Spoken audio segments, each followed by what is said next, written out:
So I just got this kind of sorted out by Nix. I had noticed, this is, by the way, the newer limited run Waxy buffalo belt.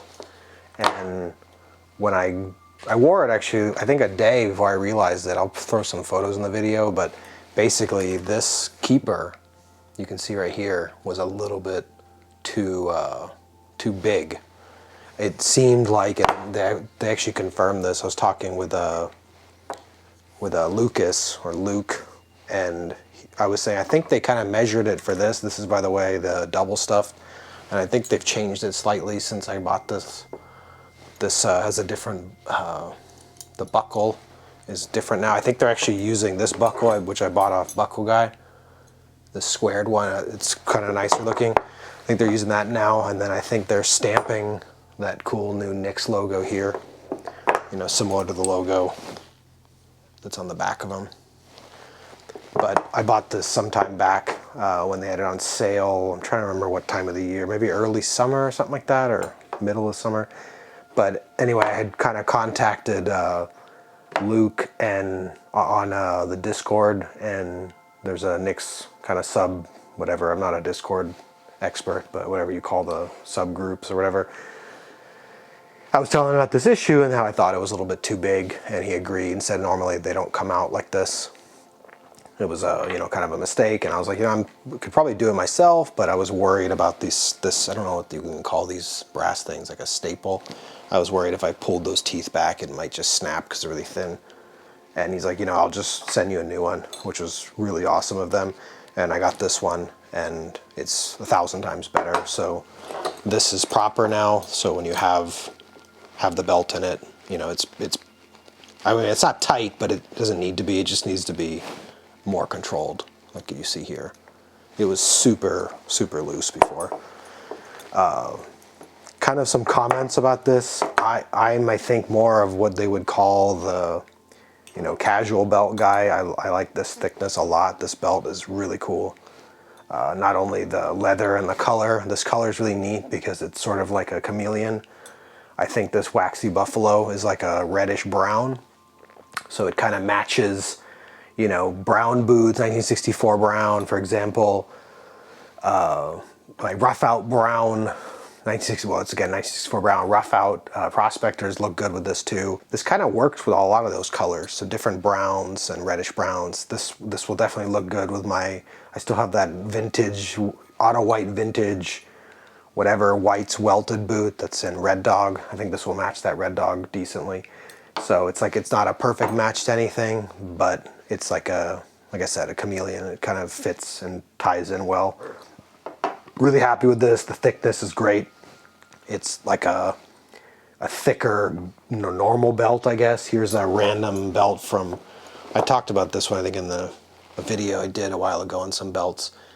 This is just some silly, thin Banana Republic, probably made, I think, actually, pretty sure it's made in China or India.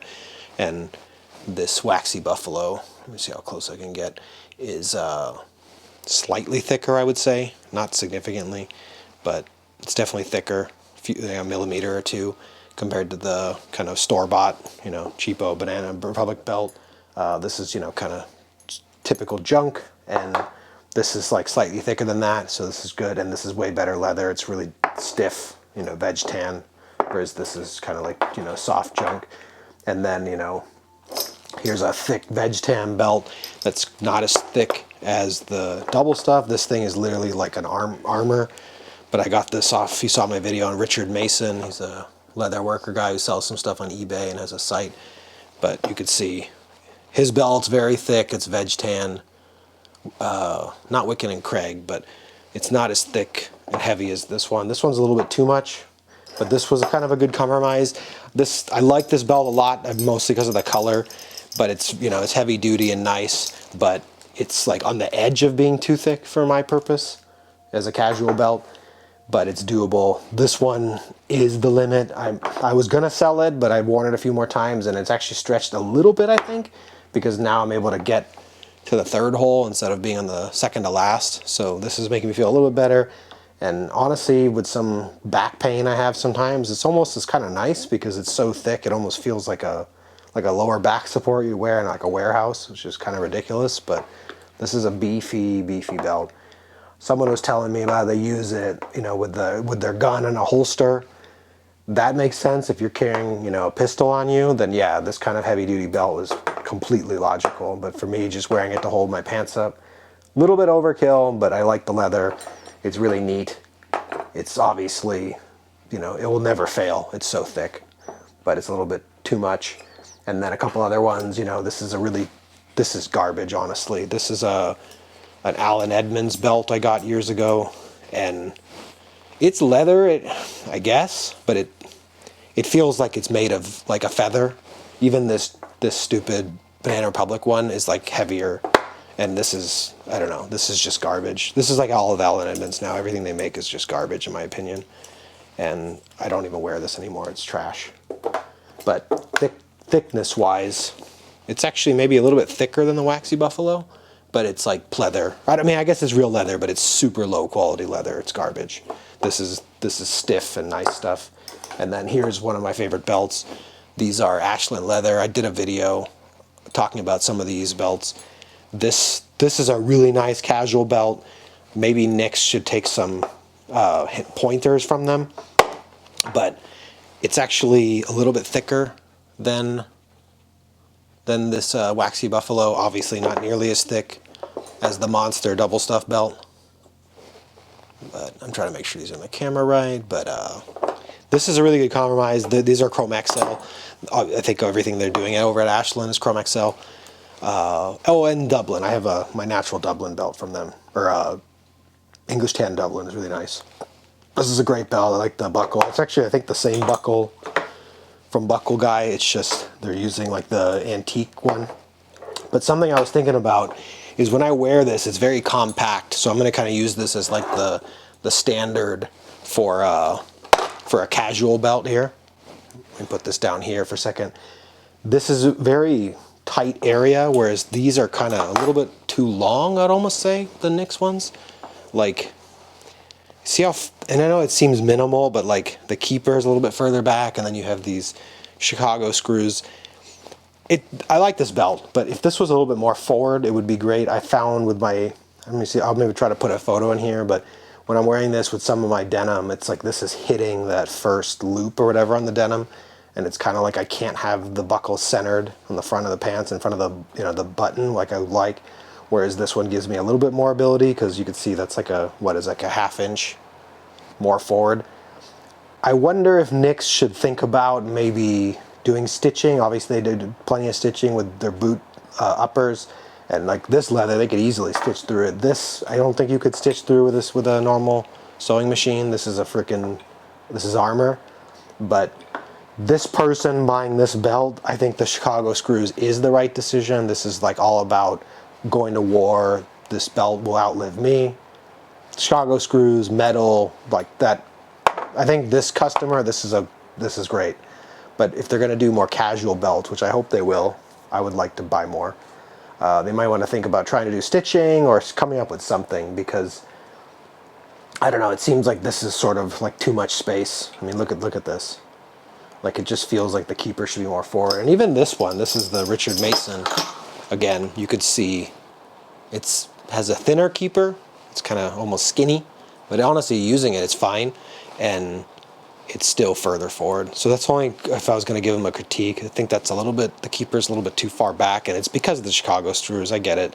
They could use maybe smaller ones like this guy does, or I don't know, just pull them in tighter maybe and get closer to the buckle. I'm not sure. And then something to keep in mind is they sell this with that, I took it off it, but which is nice. That's the one benefit of the Chicago screws, is you can change your buckle. So if they stitch, you know, you got to be good with what they have. It came with that sort of Western style where it has the keeper built in. I don't even know how you describe it. It was a center bar and kind of a loop around it. So maybe with that style, without, they were, you know, you would take the keeper off hypothetically. Maybe that would make sense. But, you know, it's something to consider. Still really like this belt. This is, of, you know, of the two Nix belts, this is my favorite. I wore this today. Like I said, I'm going to keep saying my term, chameleon, you know. It works really well with different browns, and even, you know, I could theoretically make it work with a tan, but I have some tan belts now. But it's kind of a nice general color. I think it was smart of them. It's kind of, I remember, I think it was weird. Let me move these over a little bit. How I thought it was kind of odd that they had a waxy buffalo when that's not some leather they've ever used on boots. But I kind of think there was some thought they had in that where it's, you know, I don't want to say the same chameleon again, but it's like a good non-specific brownish red that kind of works. You could see here, comparing these again, you know, obviously it's the same, this keeper a little further back. The problem with this belt too is it's so uber thick that it really bulks up, and I think that's why I was having some fit issues, because there's so much bulk to get over it, like through all this thickness. It's almost like it makes the belt shorter around you, whereas a thinner belt like this, I mean, there's a huge difference between these two. It lays a bunch of body a lot thinner, and I don't know, these sizing really works great. I would say this is definitely closer, but it's still a little bit thick. You could see, let me get this a little closer. They definitely have skived down some of this, I think, like right around here too, on the Ashland belt, whereas Nick's doesn't seem to do that at all. So they might want to think about that. Maybe skive down something, I don't know, or I don't know, smash this down before you put the buckle in. This is really bulky. If you're going to go for the nicer, dressier belts, you know, casual belts sometimes, especially, you know, with their new branding for their new high-end line, I think they might want to try playing around with some of those options. Stitching would allow them to get this in tighter and shrink this area down. Just, you know, some constructive feedback, but I'm still really happy with it. I'm really happy with Nick's customer service as usual. The fact that I was able to talk to them, you know, talk to the human via the Discord, and they immediately, you know, yep, this is our bad, we're going to fix this for you, send me out the new one, so don't need that anymore. Perfect match, same leather, it's exactly what I needed. Like, that's typical Nick's, awesome, love it. This is why I keep buying their boots, because they're awesome. But I just, you know, think potentially they could try to maybe, I'll say refine it. They could refine these a little bit. And then I think for the hardcore, you know, these work guys who want the hardcore belt, I think everybody's very happy with what they're getting there.